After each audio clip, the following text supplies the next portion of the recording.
Дыно я чуваш ворс. Бодургис уаш. Нохс ворс уажлач. Симеркс. Чакача ур нарт авахтес. Атуа самдо шудора атуа. Ареша даш. Цуорсук.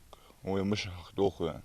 Именно после этого у них и возникла идея пойти на грабеж. 15-летний мальчик в содеянном раскаивается. Безобидная прогулка на машине несовершеннолетних парней обернулась воровством. Вместе с приятелем они украли 7 телефонов и около 30 тысяч рублей.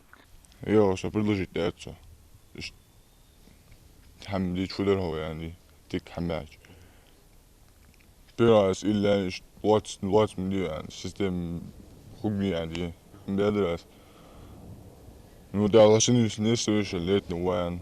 Хамку дахчан, штамбица. А я хлопшу, что. Они подумали, что им все сойдет с рук, так как они несовершеннолетние, но не тут-то было. Полиция очень быстро нашла мальчика, который и был инициатором преступления. Тот, в свою очередь, не раздумывая, сдал своего подельника. В итоге сейчас в отношении них возбудили уголовное дело. Подростков поставили на постоянный учет в инспекции ПДН, которые каждый месяц навещают юных хулиганов. Инспекторы по делам несовершеннолетних напоминают, избежать наказания не получится никому. Возраст уголовной ответственности, согласно законодательству Российской Федерации, наступает с 16 лет.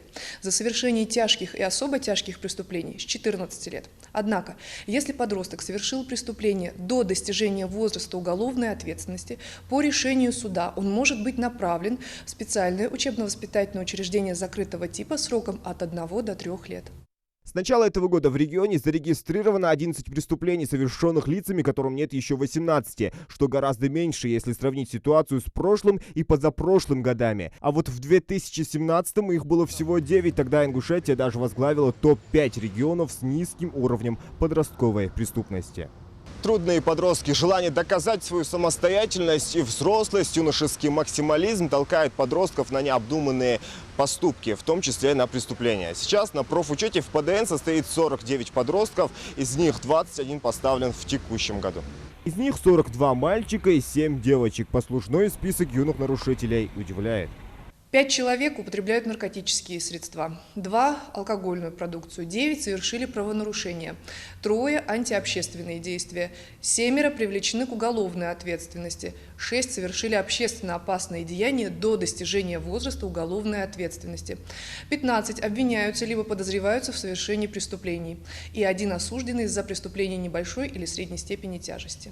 Особое внимание уделяется организации индивидуальной профилактической работе с трудными подростками, в ходе которой в обязательном порядке учитываются личность юного правонарушителя и его окружение, характер совершенных проступков и условия семейного воспитания. Порой 16-летние подростки совершают весьма серьезные преступления, и в памяти инспекторов ПДН они остаются надолго. Житель города Магаз, будучи 16-летним подростком, он совершил ряд достаточно серьезных преступлений, таких как грабеж, разбой с применением оружия на территории соседней республики. Вернувшись в нашу республику, уже домой непосредственно, к сожалению, на путь исправления он не встал, и уже в отношении жителей нашей республики он совершил несколько преступлений, которые были квалифицированы по статье 159 Уголовного кодекса Российской Федерации – мошенничество. То есть он входил в доверие к людям и просил у них их мобильные сотовые телефоны и обманным путем списывал с них достаточно серьезные крупные суммы денег. Установить и определить местонахождение удалось очень быстро. Преступника поймали по горячим следам. Такими темпами лучшие годы в своей жизни ребята очень легко могут провести за решеткой. Зелимхан Калоев, Асхаб Билакиев, Новости 24.